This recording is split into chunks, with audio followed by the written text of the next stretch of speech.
अस्सलाम वालेकुम students, welcome to Arif का क्लासेस। तो जो इससे पहले वाले दो वीडियोस थे हमारे, उसमें हमने सीरीज ए और सीरीज बी को फुल एक्सप्लेन कर दिया। क्लास 10th का साइंस पेपर जो कंडक्ट कर दिया जेके बोस ने। तो इस वाले वीडियो में हम सीरीज सी को फुल एक्सप्लेन करने जाएंगे। बेटा वीडियो को स्टार्ट करने से पहले एक इंपॉर्टेंट बात मैं आपसे शेयर करना चाहूंगा। वो ये चीज़ है कि बहुत सारे ऐसे थे कि जिन्होंने कॉल किया हुआ है या जिन्होंने मैसेज की हुई है कि सर जो आपने वो सीरीज ए का वो रिलेटेड टू एवोल्यूशन वाला क्वेश्चन था वो आपने गलत वहां पर के वो प्लीज आप चेंज कर दीजिए। देखो बेटा, मैं आपसे एक बात यहां पर बताना चाहूंगा, और इतना नहीं है कि मतलब कोई फोन पर ऐसे बोल देगा कि आप सवाल को जवाब को ही चेंज कर लो तो हम यहां पर ऐसे ही बैठे हुए होंगे और हम जवाब को चेंज कर लेंगे। बेटा इतना तो है कि हमको भी किताबों के ऊपर नजर होती है, और इनफैक्ट उन वाले बंदों के लिए मैं बताऊंगा, जस्ट अगर आपको उनका इतना ही इस जेनेटिक्स पर वहां पर ये इतना होल्ड है, then I recommend them to go for the Robbins genetics, जो इनफैक्ट जो एमबीबीएस के सेकंड ईयर में भी पढ़ाई जाती है, जिसमें फुल उसने जेनेटिक्स का वहां पर वो फुल एलैबोरेट किया हुआ है वहां पर। तो उनको मैं बता सकता हूं कि please you refer to that one of the authenticated book, आप उस पर जा सकते हो। उसके बाद मुझे फिर कॉल कर लेना बेटा।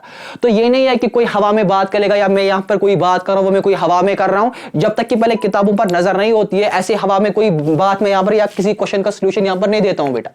और इनफैक्ट अगर जेके बोस में आप बोल रहा हूं, अगर जेके बोस ने भी उस क्वेश्चन का आंसर निकाला ना, जो मैं मतलब मैं आपको नहीं बता रहा हूं, तब हुई बात, और तब मैं उस वक्त भी उस क्वेश्चन के रिलेटेड कुछ आर्ग्यू कर सकता हूं। लेकिन जितना पहले किताबों पर नजर है उस सवाल का जवाब वही है जो मैंने बेटा आपको यहां पर दे दिया। इनफैक्ट मैं आपको और एक बात बता दिया, अगर आपको कोई 98% भी ऐसे होते हैं ना बंदे जो उस क्वेश्चन का, जैसे ऐसे क्लास 8th का मैंने एक क्वेश्चन निकाला हुआ था और वो वहां पर बताएंगे कि इस क्वेश्चन का आंसर वो नहीं है, मैं बता रहा हूं आपको, you go with my answer, क्योंकि अपने आंसर पर मुझे नजर होती है बेटा बराबर। ठीक है, तो और मैं एक बार बताना चाहूंगा उन बंदों के लिए कि गो फॉर दैट बुक, और इंशाल्लाह आपको वो सवाल और एक बार क्लियर हो जाएगा। ठीक है, तो हाँ, आपकी वहां पर हो सकती है argument related to the national selection theory की। नेशनल सिलेक्शन थ्योरी हमको यही बता देता है कि only the useful characters get transmitted. ठीक है बेटा, लेकिन मैं बेटा आपको बता देता हूं कि जेनेटिक डिसऑर्डर्स का भी कॉन्सेप्ट ऐसा है कि जो इनहर्ट हो सकता है, यूजफुल तो नहीं है लेकिन इनहर्ट हो सकता है। That option is absolutely wrong option. मैं कभी भी नहीं बोलूंगा कि that option is correct, go that option is absolutely wrong option. ठीक है बेटा, now let me start series C. Now let me बेटा start series C. Series C का जो सबसे पहला वाला क्वेश्चन है वो ये है कि the image formed by a concave mirror is real and inverted. ये वहां से बता रहा है and larger than the object, what is the position of the object. Position of the object बेटा क्या हो सकता है। ठीक है बेटा, तो हम पहले बना लेंगे यहां पर अपना कनकेव मिरर। ठीक है बेटा, ये हमारा यहां पर पोल रहा बेटा, ये हमारा यहां पर फोकस रहा बेटा, ये हमारा यहां पर सेंटर ऑफ द कर्वेचर रहा। रख लो बेटा आंसर। मुझे पहले ही पता है कि when the object is placed between the centre of the curvature and the focus, तो जब यहां से एक पैरेलल रे आएगी जो पैरेलल होती है प्रिंसिपल एक्सिस को, and after reflection for the concave mirror वो चली जाएगी बेटा आपके फोकस के थ्रू। ठीक है बेटा, ये गोल्डन रूल्स में मैंने आपको पढ़ाया हुआ है। सेकेंडरी में बेटा डालूंगा फोकस से, and after the reflection from the mirror वो पैरेलल बनेगी प्रिंसिपल एक्सिस को, और आपकी रे जो है वो बेटा यहां पर इंटरसेक्ट होगी इसे प्रीवियस वाली रिफ्लेक्टेड रे के साथ। तो बेटा जाहिर सी बात है आपको भी दिख रहा होगा कि जो आपकी जो ये इमेज है it's real and inverted and it is larger than the size of the object बेटा। सो द करेक्ट आंसर क्या होना चाहिए था इस क्वेश्चन का कि when the object is placed between the centre of the curvature and the focus of a concave mirror. This completes the question number 1 बेटा। Now let's move to question number 2। Let's now beta move to question number 2. Question number 2 बता रहा है कि define the centre of the curvature of a spherical mirror. Okay, suppose आप इसने यहां पर spherical को टच किया, आप कनकेव ले लो कन्वेक्स ले लो, बेटा एक ही बात है। सपोज ये मेरा पोल है, ये मेरा फोकस है, ये मेरा सेंटर ऑफ कर्वेचर है। दो डिफिनेशंस बन सकती है, दो से ज्यादा भी बन सकती है। पहले आप ऐसी डिफिनेशन बता सकते हो कि centre of the curvature is the centre of the hollow sphere, या आप ऐसे भी बेटा बता सकते हो कि सेंटर ऑफ द कर्वेचर एक ऐसा पॉइंट है जहां से जो इंसिडेंट रे है after the reflection from the mirror वो रिट्रेस करती है। इट्स पाथ, खत्म हो गई बेटा बात ही। Completed question number 2। Let's now move to question number 3।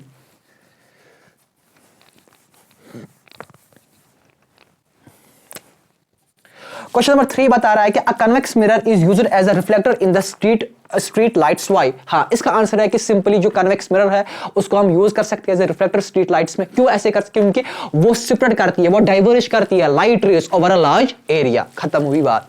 और concave lens is also called a diverging lens. Concave lens is also called a diverging lens क्योंकि ये डाइवर्ज करता है बेटा रेज को। खत्म हो गई बात ही. So that's why it's called as the diverging lens. तो हो गया बेटा क्वेश्चन नंबर 3 भी complete.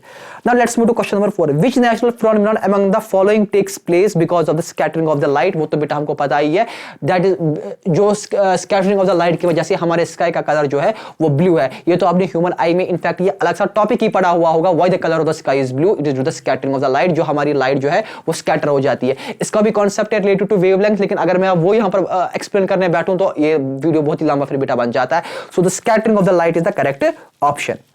Twinkling of stars, advances sunrise and sunset, no, that is due to the atmospheric refraction. वो इसमें आंसर नहीं आने वाला है, ना both B and C भी नहीं आने वाला है. Correct option is blue colour of the sky जो है वो बेटा होता है due to the scattering of the light. चलो बेटा आगे, scattering of the light correct answer है इसका बेटा.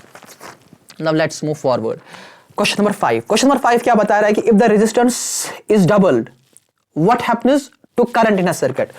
रेजिस्टेंस को बेटा ये डबल कर रहा है, what happens to the current inside the circuit. Suppose मैं इनिशियली मान लूं कि जो मेरी करंट I1 है, और इनफैक्ट उससे भी पहले मैं आपको बता लूं बेटा, आपने सबने तो ओम्स लॉ पढ़ा ही हुआ होगा. ओम्स लॉ क्या बताता है? ओम्स लॉ बता रहा है कि पोटेंशियल V जो होता है it is directly proportional to current. V is directly proportional to current and this V is equal to बेटा equal to R है. constant proportionality को हम रेजिस्टेंस से बेटा यहां पर डिनोट करते हैं. ठीक है बेटा, तो क्या मैं यहां से ऐसे आप बता सकता हूं कि अगर बेटा मुझे यहां पर निकल रहा है कि V is equal to RI, क्या मैं बता सकता हूं कि I है बराबर V upon R, और suppose this I equal to V upon R जो है वो मैं बेटा मान रहा हूं करंट 1, I1 करंट है. ठीक है बेटा, अब केस क्या बता रहे हैं कि if the resistance is doubled, अगर मैं रेजिस्टेंस को डबल कर रहा हूं तो क्या हो जाएगा. तो करंट I2 जो है वो बेटा बनने वाली है फिर V upon 2R, क्योंकि ये वहीं से क्या बता रहा है रेजिस्टेंस को मैं डबल कर रहा हूं. तो क्या मैं इसको ऐसे नहीं लिख सकता हूं कि I2 is equal to 1 upon 2 V upon R. V upon R इससे ही पहले वो किसके बराबर है बेटा, वो तो I1 के बराबर है, तो हम यहां पर लेंगे I1. इस चीज का मतलब है न्यू करंट को क्या हुआ, न्यू करंट बेटा जब आपने रेजिस्टेंस को डबल किया न्यू करंट हुई half of the initial current, half of the initial current. So this completes your question number 3 बेटा. Sorry, this was the question number 5 बेटा. तो ये आपका क्वेश्चन नंबर 5 था, ये भी आपका बेटा यहां पर कंप्लीट हो गया. Let's now move to question number 6. बेटा यहां पर पहले किताबों पर नजर होती है, ऐसे कोई हवा में वो चरकारी डालने वाला कोई यहां पर बैठे नहीं है. पता है कि बहुत सारे बंदे देख लेते हैं, इनफैक्ट उनमें बहुत सारे एजुकेटेड भी होते हैं बहुत सारे, तो ऐसे नहीं है कि हवा में कोई बात, ये तो दुनिया देख सकती है बेटा यहां पर. तो कैसे इंसान कोई ऐसे आएगा और कोई गलत ऑप्शन ऐसे डाल देगा हवा में.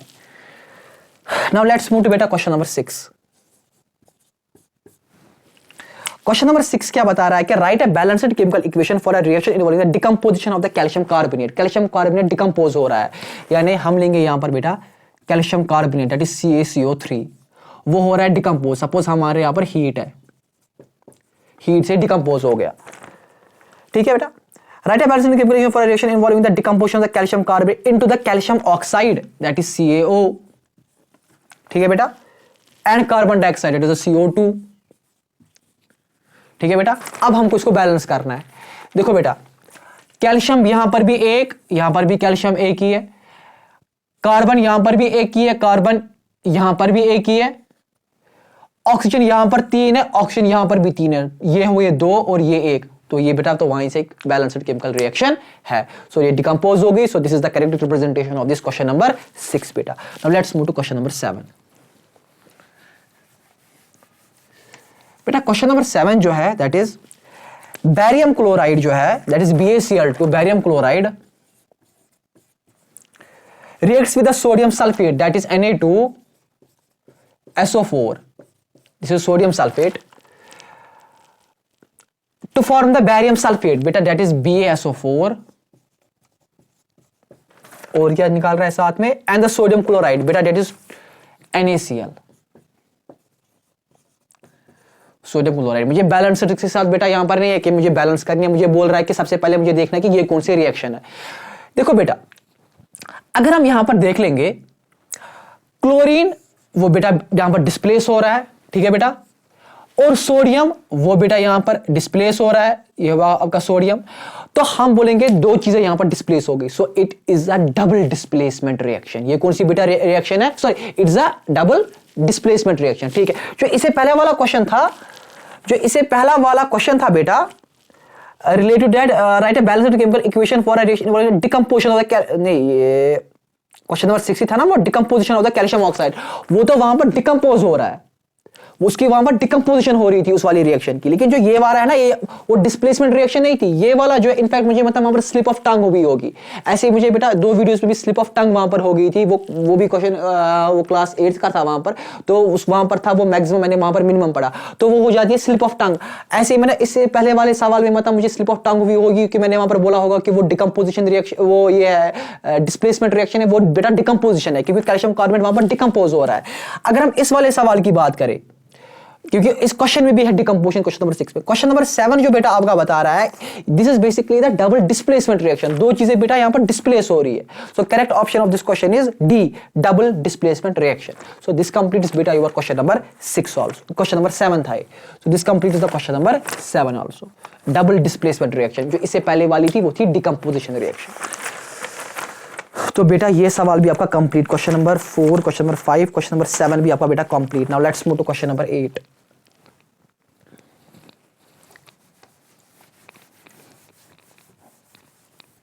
ये बेटा आपका क्वेश्चन नंबर 8 है।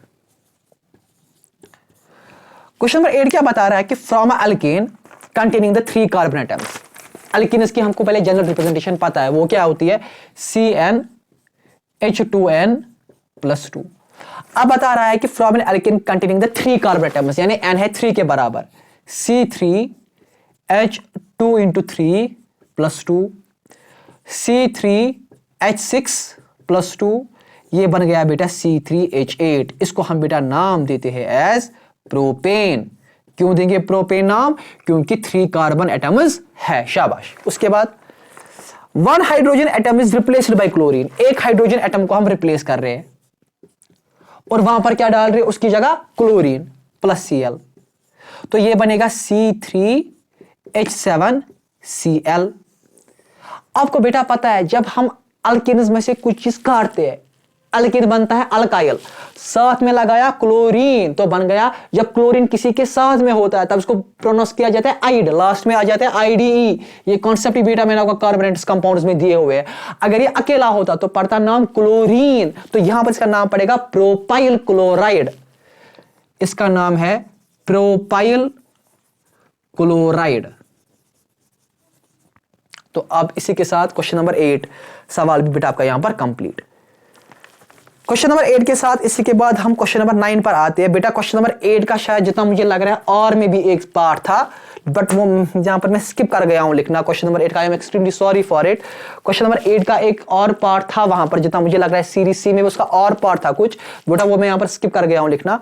तो इनफैक्ट आप देखो, अब वो मतलब सीरीज बी में भी कुछ क्वेश्चन सेम है ना, वो उनको मैंने सीरीज बी में या सीरीज ए में उनको मैंने एक्सप्लेन किया होगा, बट यहां पर मैं भूल गया हूं और लिख लेना, ठीक है। So now let's move to question number 9।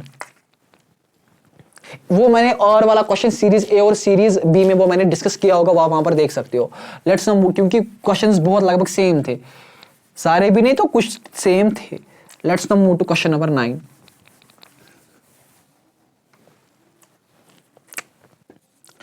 Question number 9 बता रहा है बेटा, which among the following exists in their native state in the nature.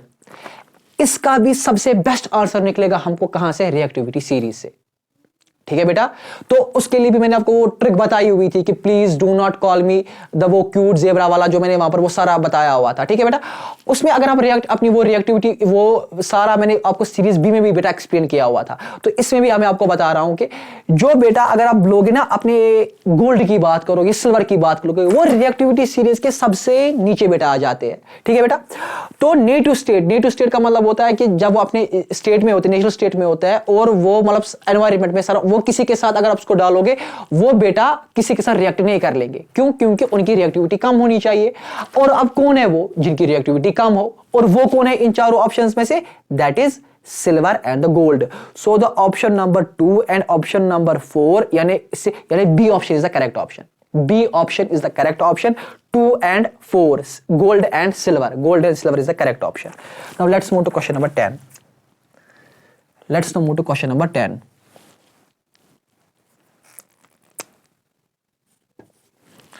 Question number 10 क्या बता रहा है?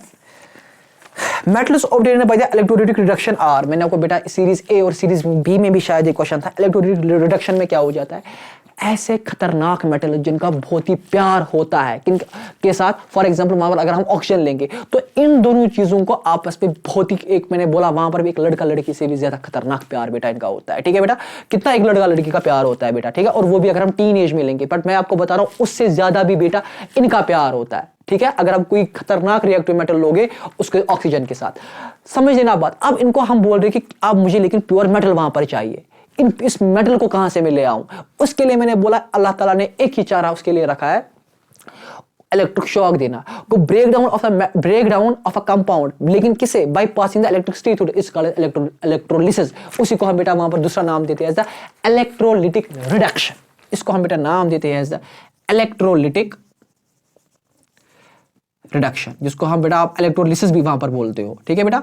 तो इलेक्ट्रोलिसिस में, इलेक्ट्रोलिटिक रिडक्शन में अब कौन सा आपको मेटल मिलेगा, जिसने खतरनाक तरीके से प्यार किया होगा ऑक्सीजन के साथ, तो ऑक्सीजन में यहां पर एग्जांपल ले रहा हूं, तो अब मुझे इन दोनों को तो वहां पर जो मुझे मेटल निकलेगा उसकी रिएक्टिविटी क्या होगी, वो तो बहुत ही अच्छी होगी, यानी वो लाई करता होगा top of the reactivity series में। सो बेटा this completes your question number 10 also. Question number 10 भी बेटा आपका यहां पर इसका जो करेक्ट ऑप्शन है वो है कि towards the top of the activity series, ठीक है बेटा। सो क्वेश्चन नंबर 10 भी बेटा आपका यहां पर कंप्लीट हो गया। Now let's move to question number 11। Let's बेटा move to question number 11।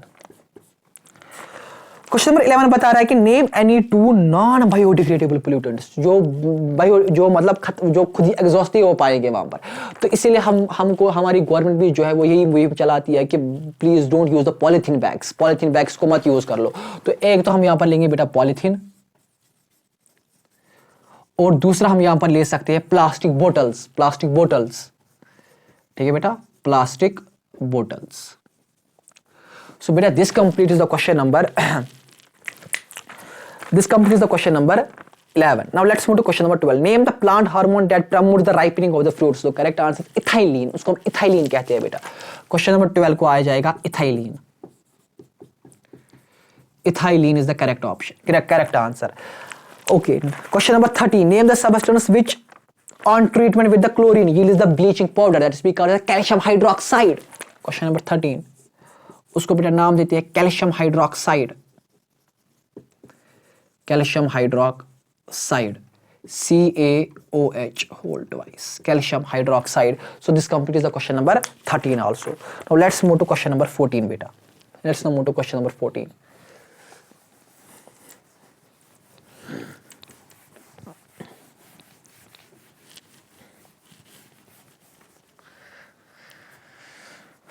Let's now beta move to question number 14. Question number 14 क्या बता रहा है कि ये assertion and the reason वाले questions है। When a copper object remains exposed to air for a long time, it loses its luster. Reason क्या बता रहा है, copper reacts with the atmospheric gases to form the green coating of the copper carbonate on its surface. Absolutely true. इसका reason क्या, assertion क्या है, copper reacts, अच्छा sorry, assertion है कि when a copper object remains exposed to air for a long time, it loses luster, ठीक। Reason क्या बता रहा है, copper reacts with the atmospheric gases to form the green coating of the copper carbonate on its surface. Both the assertion and the reason are true.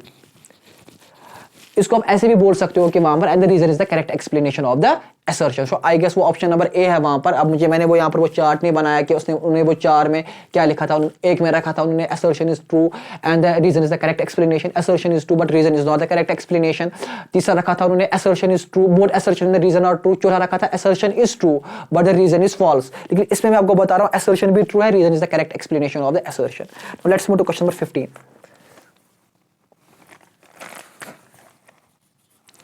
Question number 15 बता रहा है कि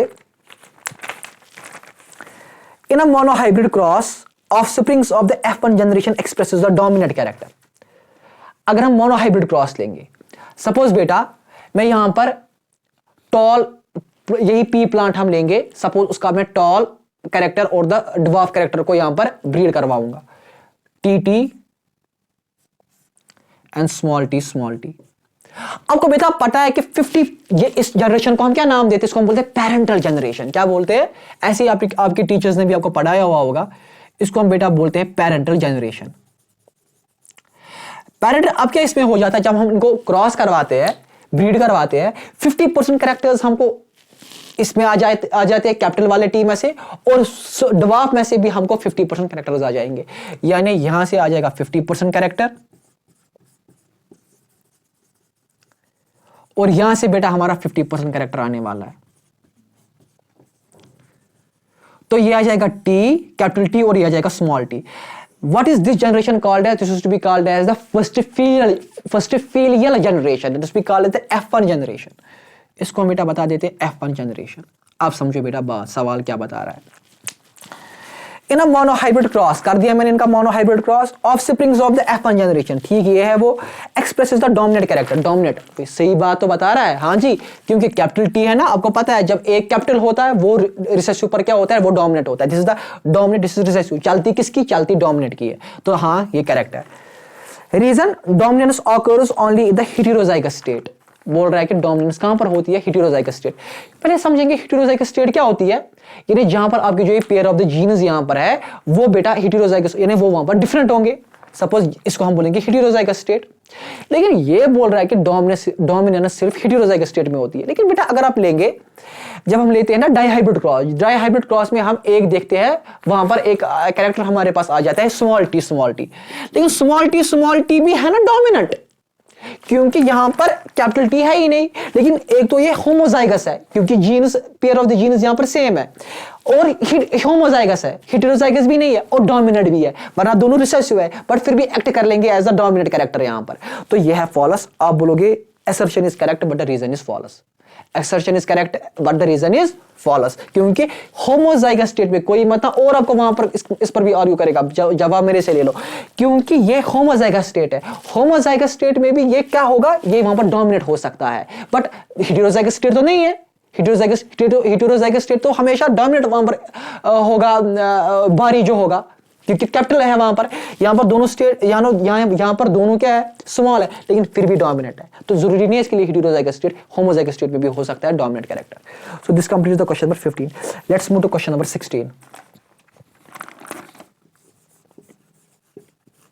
वहां पर इनफैक्ट कितने अच्छे अच्छे कॉन्सेप्ट है। फिनोटाइपिक रेशियो भी मैंने आपको वहां पर समझाया, जीनोटाइपिक रेशियो भी मैंने आपको वहां पर समझाया, एलाइलिक जीन्स क्या होते हैं वो भी मैंने आपको वहां पर बेटा समझाया हुआ है। उसके बाद 3 थ्योरी जो मेंडल ने दी हुई थी, वो 3 थ्योरीज भी बेटा अच्छे से वहां पर, वो ब्यूटी है वहां पर जेनेटिक्स की, इतना अच्छा पोर्शन है वो जेनेटिक्स का बेटा। आई होप कि आपको अच्छे से वहां पर टीचर्स ने वो चीज पढ़ाया हुआ होगा, क्योंकि यही जेनेटिक्स आप 12th में देखोगे कितना समंदर है बेटा वहां पर। और नीट में भी इनफैक्ट आप देखोगे अच्छी खासी वेटेज आपकी जेनेटिक्स की। Let's move to question number 16। A sanctuary is formed for the conservation of the animal. This is 100% true. Restricted human activities are allowed in sanctuaries. कहाँ, वो तो false है. Assertion is correct, but the reason is false. So this completes the question number 16 बेटा आपका. This completes the question number 16. कोई बचा तो नहीं इस पेज में? ये तो सारे complete हो गए. So question number 16 बेटा आपका complete हो गया. Now let's move to question number 17.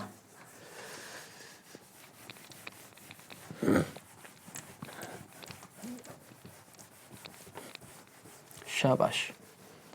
I hope बेटा आपने भी ऐसे फुल एक्सप्लेनेशन से आपके एग्जामिनेशंस में आपने ये किया हुआ होगा। Now let's move to question number 17। Read the following and answer any 4 questions. ठीक, when a coil of a mini circular turns होता है, insulated copper wire is wrapped closely in a shape of the cylinder, तो उसको हम बेटा solenoid कहते हैं, कि आपको तो बेटा पता ही है। इस पर हम कोटिंग्स आती है ऐसे, इस पर हम इनको हम कॉइल्स यहाँ पर लगा देते हैं, उसको हम solenoid बेटा बता देते हैं। अब क्वेश्चन हम बात कर लेंगे, ठीक है बेटा। When we compare the magnetic field pattern of a solenoid with the magnetic field pattern of a cylindrical bar magnet, ठीक है, it is found that the magnetic field lines are identical.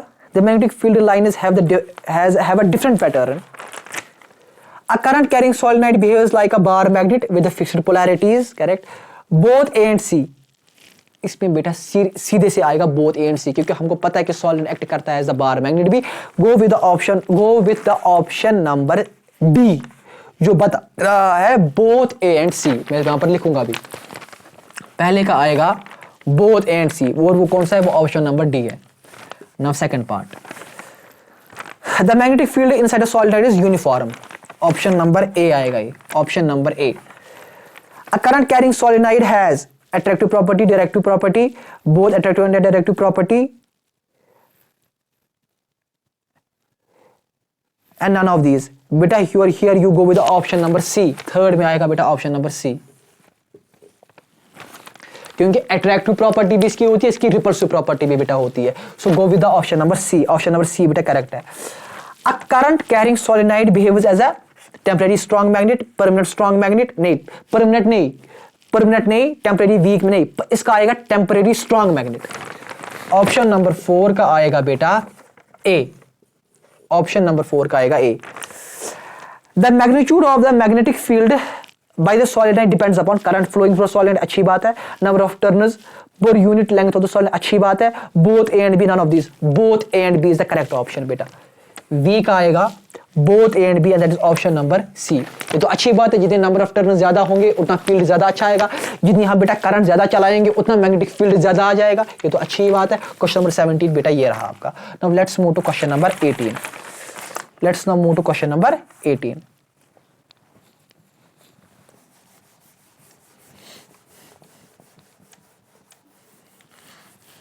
Let's now beta move to question number 18.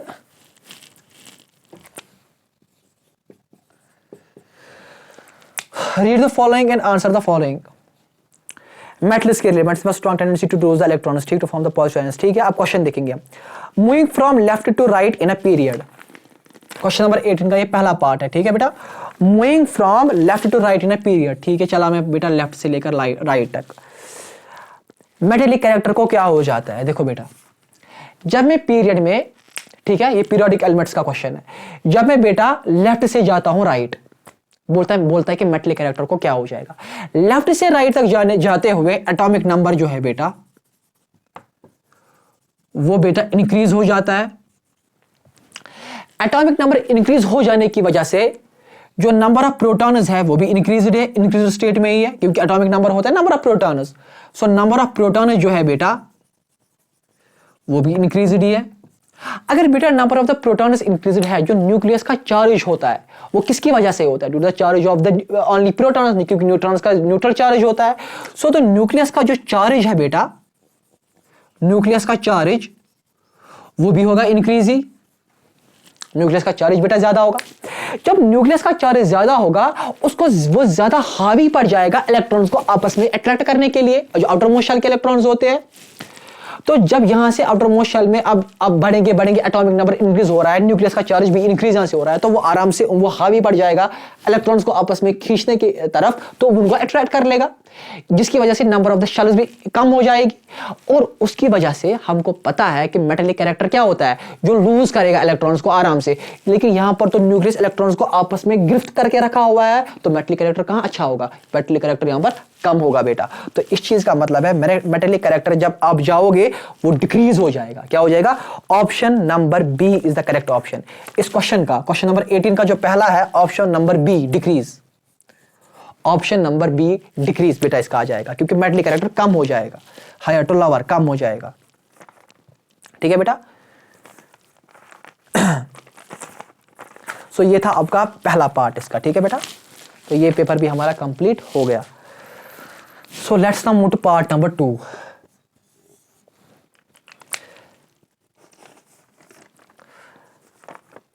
An element having the electronic configuration 2a2, ये गए दांत का था आगे बा, ये गया सोडियम मैग्नीशियम, इज मैग्नीशियम तो मेटल है, तो मेटल, इसका ऑप्शन नंबर ए आएगा. Let's now move to option number, question number third part. Which arrangement of the alkali metals among the following represents the decreasing order of the metallic character? Cesium, rubidium, lithium, sodium, potassium, potassium, rubidium, lithium, sodium, cesium, cesium, rubidium, potassium, potassium. देखो बेटा, ये तो seriously बात है, ये तीन जितना मुझे भी दिमाग में आ रहा है, ये लास्ट के तीन जो है पोटेशियम, सोडियम, लिथियम, इसे करेक्ट ऑर्डर यहां पर दिया है, तो इसके साथ मैं चला जाऊंगा ऑप्शन नंबर सी के साथ. Go with the option number C. Question number 18 का जो करेक्ट है वह है ऑप्शन नंबर सी बेटा, वो तो ऑप्शन नंबर सी आ जाएगा. उसके बाद क्या है चौथा,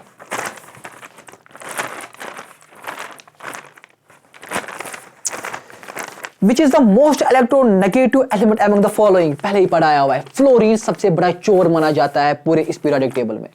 fluorine, go with the fluorine, go with the fluorine here. और वो भी जब हम इनके साथ उनको कंपेयर करेंगे, ब्रोमीन है, आयोडीन है, go with the fluorine there, fluorine. Option number A, on moving down the group in the periodic table the non metallic character of the elements क्या हो जाता है। देखो बेटा क्या बताया, कंसेप्ट से सुनना इसका आंसर। अभी तक मैं यहां पर जा रहा था फ्रॉम लेफ्ट टू राइट, अब क्या बता रहा है, on moving down the group. अब मैं ग्रुप को नीचे आ रहा हूं। जब मैं बेटा ग्रुप के मैं नीचे आ जाऊंगा तब मैं यहां पर लिखूंगा एटॉमिक नंबर फिर भी इंक्रीज हो जाएगा। ये तो मुझे पता है, ये तो आपको भी पता है, एटॉमिक नंबर हो जाएगा इंक्रीज। लेकिन बेटा एटॉमिक नंबर तो इंक्रीज हो जाएगा, प्रोटॉन्स तो इंक्रीज हो जाएंगे, लेकिन जब मैं डाउन द ग्रुप चला जाता हूं number of the shells basically increase हो जाते हैं। नंबर, ये सबसे बड़ी बात है यहां पर, जो नंबर ऑफ शेल्स जो है ना बेटा, वो बेटा यहां पर बेटा इंक्रीज हो जाते हैं। नंबर ऑफ शेल्स इंक्रीज हो जाने की वजह से जो न्यूक्लियस का चार्ज है वो उस पर हावी बन जाता है और वहां पर मेटेलिक कैरेक्टर ज्यादा आ जाता है।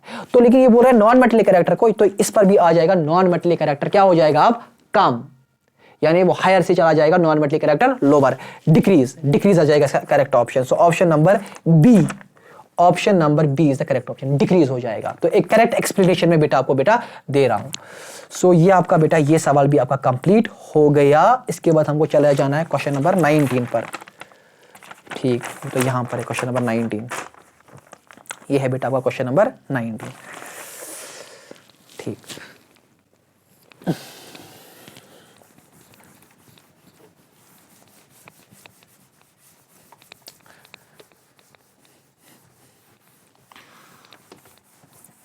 let's now beta move to question number 19.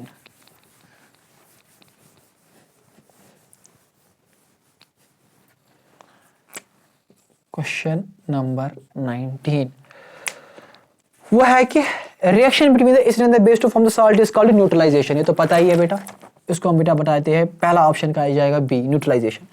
The salt derived from a strong acid and a strong base forms a solution having a pH वो तो होता है इक्वल टू 7, तो इक्वल टू 7 कौन सा वाला है, third, C option is correct. Which among the following is example of the salt sulfuric acid वो भी एसिड है, पोटेशियम हाइड्रोक्साइड बेस है, हाइड्रोजन क्लोराइड वो एसिड है, potassium nitrate, option number D इसका आएगा D. Which salt among the following is used as the fire extinguisher that is sodium bicarbonate वो कौन सा ऑप्शन है, that is option number B, चौथे का आ जाएगा बेटा B. The solution of a salt is having the pH value less than the 7. The salt has been derived from a strong acid in the weak base. वो कौन सा option है, strong acid in the weak base, वो है बेटा option number D. ये है बेटा, इसके साथ ही आपका सवाल नंबर 19 बेटा कंप्लीट हो गया। So let's now move to question number 20. क्योंकि आपको पता है ना pH 7 के लेफ्ट साइड में जो अब हम चले जाए वहां पर एक स्ट्रॉन्ग एसिड मिलता है और वीक बेस हमको मिल जाती है। So let's now move to question number 20। ये सारे एसिड्स एंड बेसिस में भी मैंने ये कॉन्सेप्ट्स बेटा आपको क्लियर किए हुए हैं। which of the following is a rapidly depleting natural resource? Forester's, water, sunlight, wind. Water तो है ही, सनलाइट भी है, विंड है, फॉरेस्टर्स बेटा। इस इन चार ऑप्शंस के हिसाब से फॉरेस्टर्स पहले का आएगा बेटा, फॉरेस्टर्स। इनफैक्ट ये मतलब उन सीरीज में भी थे जो सेकंड जो ए और बी थे। अच्छा, which statement correctly describes the sustainable development. अच्छा, पहले sustainable development, plant growth with the minimum damage of the environment, growth eruption of the extent of the damage used to the environment, stopping all development work to conserve the environment, growth that is acceptable to stakeholders। पहला और चौथा option correct है। अब कौन सा है वो यहां से, पहला और चौथा, पहला और चौथा, सेकंड का आएगा B, option number B is correct option, पहला और चौथा option number B. Now third, which factor is mainly responsible for the increase in demand of the natural resource? Increased human population, use of biodegradable chemical, environmental pollution, scientific advancement। Option number ए, हम ही human तो है जो लालच में है, ठीक है बेटा, हमको ही तो ज्यादा चाहिए ना natural resources. Now let's move to option number 4। soil erosion can be prevented by overgrazing, removal of vegetation। Prevent कैसे की जाती है, जितने पेड़ ज्यादा लगाएंगे, so afforestation, so option number C. Now last part क्या है, deforestation generally decrease rainfall, soil erosion, drought, global warming तो होगी, क्योंकि जब कार्बन डाइऑक्साइड ज्यादा चला जाएगा तो वो जो ट्रैप है ज्यादा ही वो हीट कर लेगा, तो ये क्या अब डिक्रीज कर लेगा, रेनफॉल को वो कम कर लेगा। सो option number A is the correct option. So this completes your question number 20 also. तो यह आपकी बेटा यहाँ पर सीरीज भी कंप्लीट हो गई। तो इसके बाद जो अपना वीडियो आने वाला है तो उसमें हम सीरीज़ ए बी सी बेटा डिस्कस कर लेंगे, जो आपका मैथ्स का पेपर होगा इंशाल्लाह ऑन द 5th दिसंबर बेटा। तो अगर मेरे वीडियो से बेटा आपको फ़ायदा लग रहा है then please do share and subscribe my YouTube channel Arif Lankar classes. अस्सलाम वालेकुम।